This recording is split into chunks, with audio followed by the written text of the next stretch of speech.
रूस यूक्रेन जंग के 33 महीने से जारी है, लेकिन ये वो दौर है जहां जल्द से जल्द निर्णायक मोड़ पर पहुंचने की कोशिश शुरू हो चुकी है।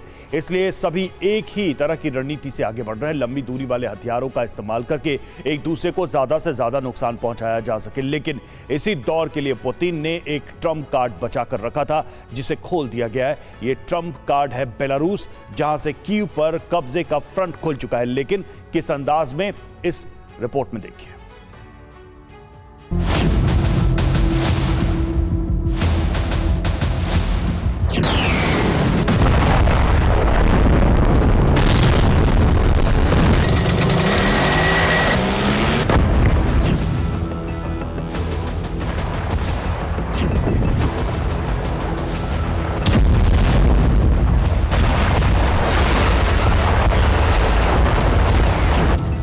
दुनिया की बारूदी तबाही तय करने वाला ये वो सेंटर है जिसे दुनिया पेंटागन के नाम से जानती है।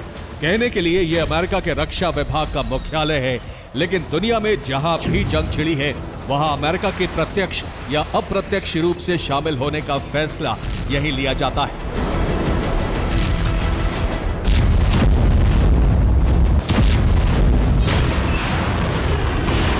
जीत हार तय करना हो या फिर शांति बहाली के प्रस्ताव को अमल में लाना हो, सब यही होता है। लेकिन इस वॉर कंट्रोल सेंटर का फोकस इस समय सिर्फ एक ही जगह पर है, और वो जगह है दुनिया को महाविनाश के मुहाने पर खड़ा करने वाला वॉर जोन यूक्रेन।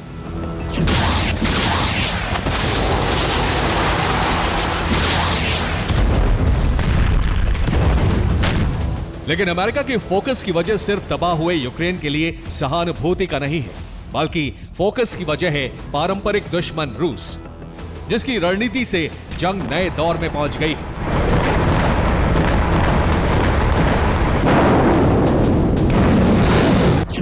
विध्वंसक प्रहार, बारूदी संघार,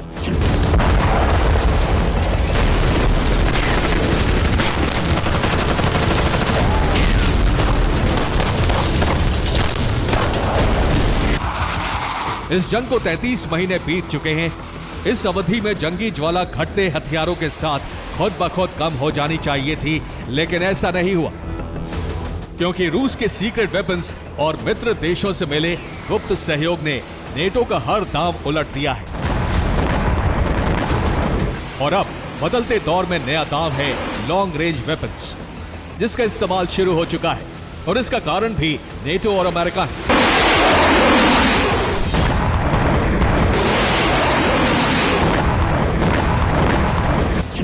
दरअसल मदद के तहत ब्रिटेन से यूक्रेन को अटैक एमएस मिली थी, और इन लॉन्ग रेंज मिसाइलों का इस्तेमाल यूक्रेन ने रूस पर हमला करने के लिए किया था, जिसके बाद यूक्रेन ने लॉन्ग रेंज हथियारों की अहमियत समझकर इनके निर्माण में तेजी लाने की अनुमति मांगी, और यह अनुमति अमेरिका और ब्रिटेन की तरफ से ज़ेलेंस्की को मिल गई। यही से जंग के हालात बदल गए। रूस ने नीप्रो को एक ऐसी मिसाइल से निशाना बनाया जिसे नेटो देशों के कोई भी एयर डिफेंस सिस्टम नहीं रोक पाया।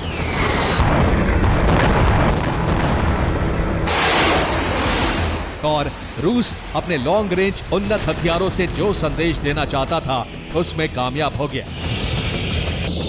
लेकिन यह संदेश बारूदी चिंगारी को ज्वाला बनाने के लिए काफी था।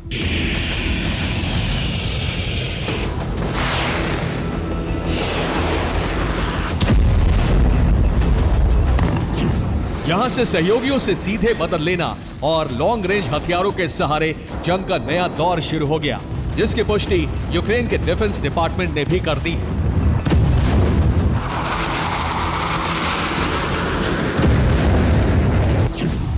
दरअसल यूक्रेनी मिलिट्री पोर्टल ने एक रिपोर्ट जारी की है, जिसमें बताया गया है कि 24-25 नवंबर के बीच रूस ने लॉन्ग रेंज ड्रोन से अटैक किया है।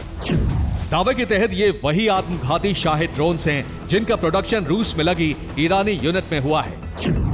लेकिन रूस में बने इन ड्रोन्स की रेंज ईरानी ड्रोन से बहुत ज्यादा है, इसलिए करीब 38 ड्रोन उड़ान भरते हुए बेलारूस की सीमा में दाखिल हुए, जैसे बेलारूस में तैनात एयर डिफेंस फोर्स ने मार गिराया।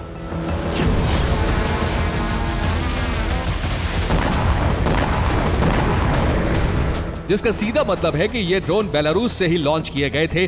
और इसकी पुष्टि के लिए यूक्रेनी डिफेंस ने बेलारूस के गयून निगरानी समूह की रिपोर्ट का हवाला भी दिया है, जिसमें मिनट टू मिनट ड्रोन के सीमा में दाखिल होने का जिक्र किया गया है।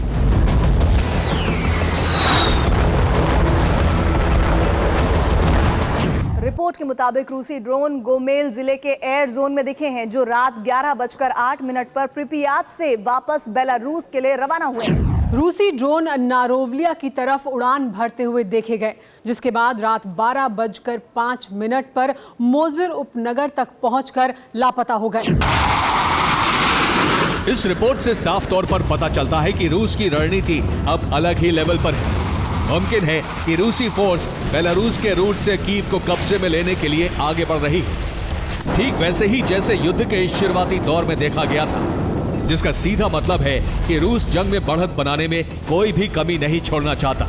इसलिए बेलारूस का वॉर फ्रंट एक्टिव करके हमले के लिए सेंटर फिक्स किए जा रहे हैं।